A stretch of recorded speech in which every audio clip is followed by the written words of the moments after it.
G'day mate, how's it going? This is Strange slang for good morning friend, how are you today? So g'day mate, how you going? Now, this is the aluminium frame bike or alloy or aluminum I picked up yesterday. Now, that pipe there, being that it's aluminium, made me think, so I thought I'll do a little video of what I think could be done with something like this. This one here's not perfectly round though, so, but it might be just enough just to hear that section there. Cut that to about that wide, and I'll show you why.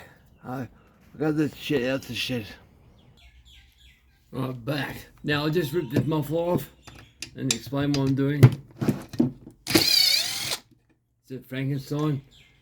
And Frankenstein died the other day, and I'm not sure exactly what's wrong, but look at there. So I thought, well, might as well show you what I'm talking about with the aluminium frame, aluminum. Aluminium is a lot easier to say. What I want to do, or maybe one day, I don't know if I can, but I'll show you guys, take you along. One of you guys out there might be way easy for you guys to do it, but it should add a lot more power. Looks like good stuff. Right, pull that muffler off. So I want to know if the motor's still alright. Just stop funny. Come on. Dog in the road. It looks like. There you go. Ain't just fits. Right. Now, torch. Many torches on the table. Like the ones that I got torches with rechargeable batteries and ones with batteries. And funny, the ones with batteries might lose their power, but they lose their power slowly and give you time to go find some more batteries. Where rechargeable ones, when they go flat, they usually fart and carry on a few times, and you can't see where you're going. Yes, that piston's fine. I'll show you that. Go to oh.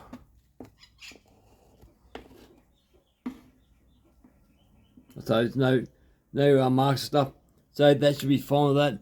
Now, what I'm doing is, I was trying to work out a way, how the exhaust valve, and I've made one way before with springs and stuff on a muffler out the front.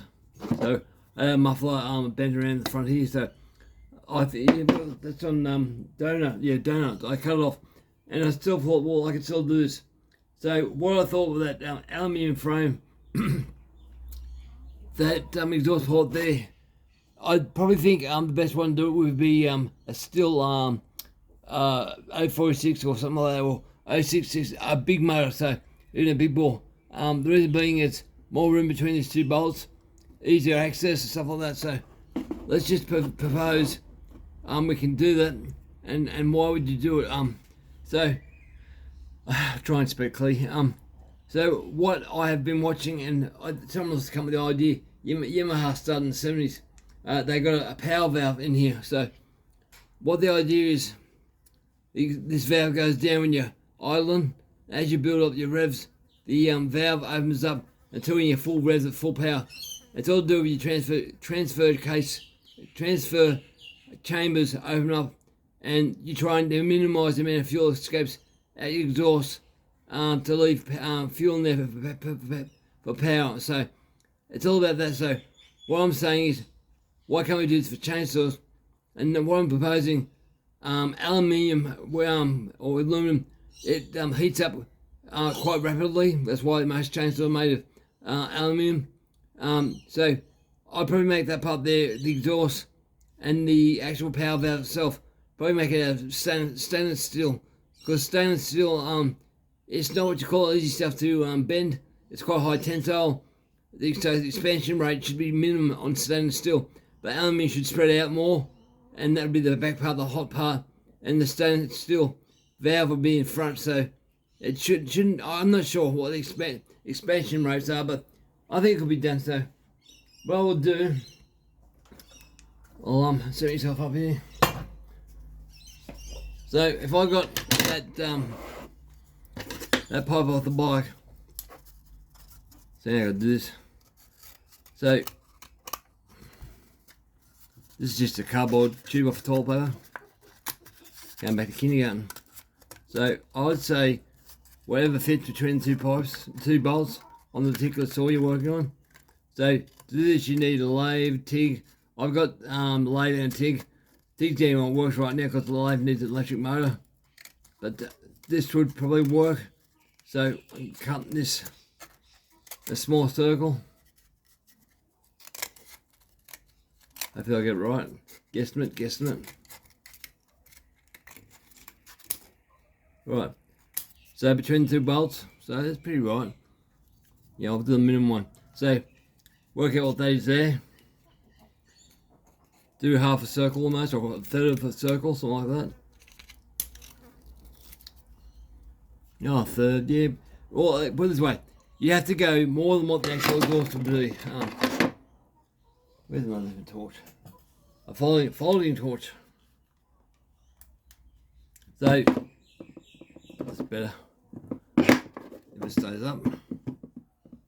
So you want this back part, the round part, as high as what the exhaust would be. So I'd say about that much. So you got the curve like that. That'd be your aluminium from the frame of your bike. So after that, you'll fill under a stainless steel pipe. They fit in the same angle of what that pipe is. So whether the ID is internal dimensions of that pipe, the same curve. So it's all circumferences and stuff. So you weld that to an aluminium plate that goes on the exhaust. Punch a hole through here for the same size as your exhaust, so square. And the power valve would go over this, be able to go up and down and open it as required through revs. Now I put that all there, have pipe out the front. So really, the way I look at the exhaust now, not really nothing to do with sound waves. When I was mucking around with orange, there's sound waves, there is noise, but I think more of it on the source, because you don't have room for expansion chambers out the side like a motorbike. They can't rely on sound waves, so they're relying on certain ways of restricting exhaust flow, because exhaust is way slower than sound waves. So if you can squeeze enough exhaust back to the motor under like a rebound effect of some type, that would work to hold the next charge in. But there's no real pushback on the muffler with sound waves throwing the next charge back in. So I'm thinking maybe a power valve would work. Now, how I'd do that, as I said before, put that there, aluminium plate, or get an aluminium plate ready, put that over the aluminium plate, put that, weld the back so it's all nice and smooth. You don't want to bend it and carry it, so be careful of that. Make your power valve up, make a box with a pivot point either side, so you have your stainless steel tongue that'll go up and down, and that way the box will come out. So you only got two little bolts out either side, no exhaust comes out that. Have your pipe straight at the front, maybe divert to one side, get in your face, or you don't want all the hot air coming forward, so if you're using a saw you'll catch fire. So put your exhaust out the side like that. After that, how you regulate. So to regulate, what I propose, I'll pull this off so you can see. Be very simple. Anyone who's had a Victor lawnmower over the years, or just a basic old Briggs & Stratton lawnmower, they'd see this. Many places to see it. Pull this off. I don't like that Chinese saws, it's so easy to work on. They're crap saws, but you know. I was thinking about this while in the hospital first time, and never came across it. Just recently, after watching YouTube, a video came up one day called a power valve, and I never knew what that was. Because the motorbike I had years ago was called a YZ80G. I found it was a G. I thought it was a H at first, it's just a G. As far as I know, it didn't have one. It was just an expansion chamber, and I love the power. My father wouldn't believe there was a power band on the exhaust, and yeah, it had a power band. It's just a bike I love riding.